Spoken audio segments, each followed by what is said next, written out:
अऊज़ुबिल्लाहिमिनश्शैतानिर्रजीम बिस्मिल्लाहिर्रहमानिर्रहीम रब्बि इश्रह ली सदरी व यस्सिर ली अमरी वहलुल उक़दतम मिन लिसानी यफ़क़हू क़ौली rabbi ज़िदनी इल्मा rabbi ज़िदनी इल्मा rabbi ज़िदनी इल्मा।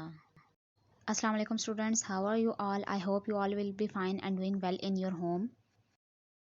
Class 9 senior, today the date is 20th May 2021 and the day is Thursday. We are going to study some topics from our book of biology from unit number 6 named as enzymes.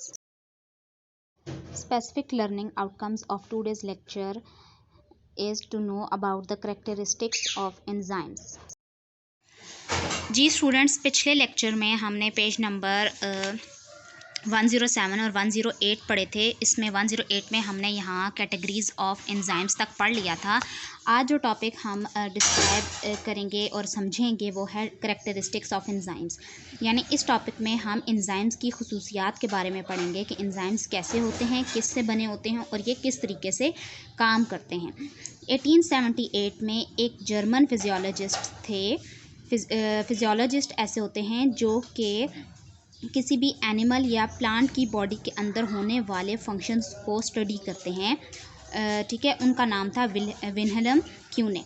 ठीक है, उन्होंने सबसे पहले enzyme की term को use किया. उन्होंने ये कहा कि एंजाइम्स जो हैं प्रोटीन्स होते हैं. अब उन कौन सी प्रोटीन्स की बहुत सारी टाइप्स होती हैं, तो प्रोटीन्स कौन सी? Globular proteins. ठीक है, तो बाकी तमाम प्रोटीन्स की तरह एंजाइम्स भी long linear chains of amino acid से बने होते हैं. अमाइनो एसिड्स प्रोटीन के बिल्डिंग ब्लॉक है. जैसे एक दीवार ईंटों से मिलकर बनती है, ऐसे ही एंजाइम्स जो प्रोटीन्स हैं वो अमाइनो एसिड्स से मिलकर बनती हैं. तो अमाइनो एसिड्स की लंबी और लीनियर चेन्स जब फोल्ड हो जाती हैं 3 डायमेंशनल मॉलिक्यूल में, एक दूसरे तीनों डायरेक्शन से जो है फोल्ड होकर एक ग्लोबुलर प्रोटीन बनाती हैं, जिससे फिर एंजाइम्स बनते हैं. ठीक है, तो अब हम 1 बाय 1 सारी करैक्टरिस्टिक्स पढ़ेंगे. तो ऑलमोस्ट तकरीबन सारे के सारे एंजाइम्स प्रोटीन्स होते हैं. कुछ एंजाइम्स प्रोटीन नहीं होते, वो आरएनए से बने होते हैं, लेकिन ज़्यादातर एंजाइम्स प्रोटीन्स होते हैं, यानी कि अमाइनो एसिड से बने होते हैं. एंजाइम का जो रिएक्शन रेट है वो अनकैटलाइज्ड रिएक्शन से यानी मिलियन टाइम्स फास्टर होता है. यानी अगर हम एक रिएक्शन करवाएं जिसमें कोई एंजाइम ना डालें तो उसका रिएक्शन रेट बहुत कम होगा, जबकि एक ऐसा रिएक्शन जिसमें हम एंजाइम्स डाल दें तो उसका रिएक्शन जो है वो अनकैटलाइज्ड जिसमें एंजाइम्स नहीं थे उसकी बनिस्बत मिलियंस टाइम फास्टर होगा.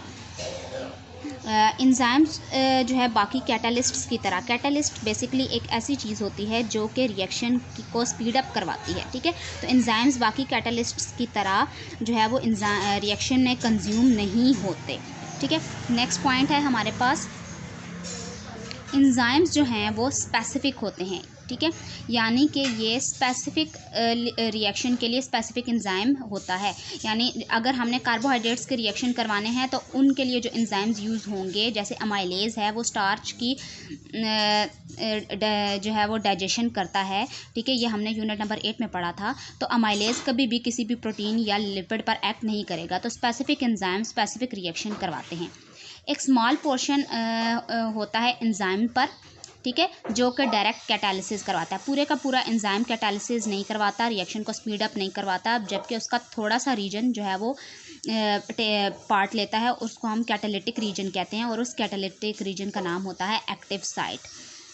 ठीक है, जिस सब्सटेंस पर इस एंजाइम ने रिएक्शन करना होता है वो एंजाइम इस कैटालिटिक रीजन को सबसे पहले रिकॉग्नाइज करता है, और फिर वो सब्सटेंस जो है वो यानी जिसको हम सबस्ट्रेट का नाम दे रहे हैं वो बाइंड हो जाता है इस एंजाइम के साथ, ताकि रिएक्शन को कैरी ऑन कर सके.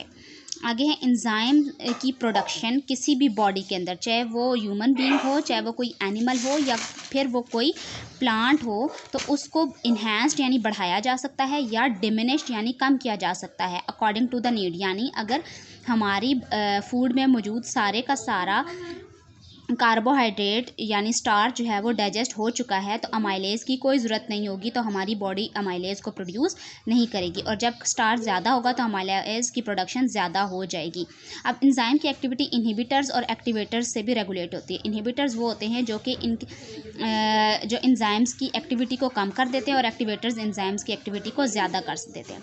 कुछ एंजाइम्स जो हैं वो अकेले काम करते हैं, उनको किसी भी और कंपोनेंट की अपने साथ ज़रूरत नहीं होती, लेकिन कुछ एंजाइम्स को अपने साथ कंपोनेंट्स की ज़रूरत होती है, जैसे कुछ नॉन प्रोटीन मॉलिक्यूल्स की ज़रूरत होती है वर्किंग के लिए, इनको हम कोफैक्टर्स कहते हैं। ठीक है, कोफैक्टर्स इनऑर्गेनिक भी हो सकते हैं, इनऑर्गेनिक यानी कोई भी मेटल व आयंस वगैरह, या ऑर्गेनिक भी हो सकते हैं जिसमें फ्लेविन या हीम वगैरह आ जाते हैं। ठीक है, अगर ऑर्गेनिक कोफैक्टर्स टाइटली बाउंड हो जाएं किसी भी एंजाइम से तो उसको हम प्रोस्थेटिक ग्रुप कहते हैं। यानी अगर कोई कोफैक्टर टाइटली बाउंड है, सख्ती से जुड़ गए एंजाइम के साथ, तो प्रोस्थेटिक ग्रुप कहते हैं। और अगर कोफैक्टर जो है वो ऑर्गेनिक कोफैक्टर, ठीक है, यहाँ पर हम ऑर्गेनिक की बात करें, हमने इनऑर्गेनिक का नाम नहीं लिया। अगर ऑर्गेनिक कोफैक्टर लूजली अटैच हो जाए तो उसको हम को एंजाइम का नाम दे देते हैं। को एंजाइम जो है वो केमिकल ग्रुप्स को एक एंजाइम से दूसरे एंजाइम की तरफ ट्रांसपोर्ट करते हैं। कुछ इंपॉर्टेंट वाइटामिन्स जैसे राइबोफ्लेविन, थायामीन और फोलिक एसिड्स वगैरह को एंजाइम के तौर पर एक्ट करते हैं।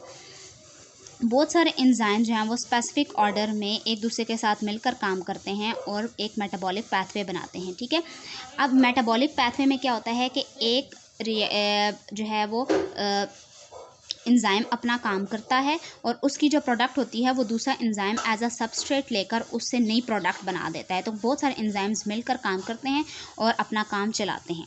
नेक्स्ट टॉपिक जो हम पढ़ेंगे वो है यूजेस ऑफ एंजाइम्स। एंजाइम्स जो हैं वो इंडस्ट्रीज़ में बहुत ज़्यादा यूज़ किए जाते हैं। सबसे पहले हम पढ़ेंगे फूड इंडस्ट्री। एंजाइम्स जो हैं वो स्टार्च को ब्रेक करके सिंपल शुगर्स में कन्वर्ट करते हैं, जो कि वाइट ब्रेड या बंस की प्रोडक्शन के लिए इस्तेमाल होती है। आगे ब्रीविंग इंडस्ट्री, यानी ब्रीविंग इंडस्ट्री वो इंडस्ट्री होती है जहाँ पर लिक्विड मटेरियल प्रिपेयर किया जाता है। ठीक है, एंजाइम स्टार्च और प्रोटीन्स को ब्रेक करते हैं और इससे फिर क्या होता है, ये जो प्रोडक्ट्स बनती हैं स्टार्च और प्रोटीन की ब्रेकेज से, इनको जो है वो यूज़ किया जाता है, इनको यूज़ करता है यीस्ट फर्मेंटेशन के लिए। फर्मेंट करके उससे जो है वो अल्कोहल प्रोड्यूस करवाता है। आगे है पेपर इंडस्ट्री। एंजाइम जो है वो स्टार्च को ब्रेक करते हैं ताकि इसकी विस्कोसिटी यानी इसका गाढ़ापन कम हो जाए, जो पेपर का बनाने में हेल्पफुल होता है। Biological detergents. प्रोटीएज एंजाइम्स जो है वो यूज़ किए जाते हैं डिटर्जेंट्स यानी सर्फ वगैरह में डाले जाते हैं ताकि हमारे कपड़ों पर जो प्रोटीन के स्टेन्स हैं वो निकाले जा सके। अमाइलेज एंजाइम जो है वो यूज़ किया जाता है डिश वॉशिंग जो हमारे पास मटेरियल होते हैं या डिटर्जेंट्स होते हैं उनमें, ताकि जो स्टार्च के निशानात हैं हमारी डिशेस पर उनको रिमूव किया जा सके। यहाँ पर हमारे पास पेज नंबर 108 पर ब्लॉक है कि तमाम बायोकेमिकल कैटलिस्ट्स प्रोटीन नहीं होते, जैसा कि कुछ जो है वो आरएनए भी मॉलिक्यूल्स भी कैटलाइज करवाते हैं लिविंग बॉडीज़ के अंदर रिएक्शंस को। तो ये बात मैं आपको पहले भी बता चुकी थी कि तमाम जो है वो कैटलिस्ट प्रोटीन नहीं होते। बायोकेमिकल कैटलिस्ट का मतलब है एंजाइम्स। ठीक है, तमाम के तमाम जो है वो प्रोटीन्स नहीं होते, कुछ थोड़े से आरएनए भी होते हैं। So it was your 2 days lecture. तो आई होप सो आपको हर चीज़ समझ आ गई होगी। साथ साथ मैंने मीनिंग्स आपको जो मुश्किल वर्ड्स थे बता दिए हैं। अगर आपको कुछ समझ नहीं आया तो आप प्राइवेसी रिमूविंग टाइम के दौरान पूछ सकते हैं क्वेश्चंस करके। Your diary is to learn page number 108 and 109 and to make 10 short questions and to solve them on your rough register.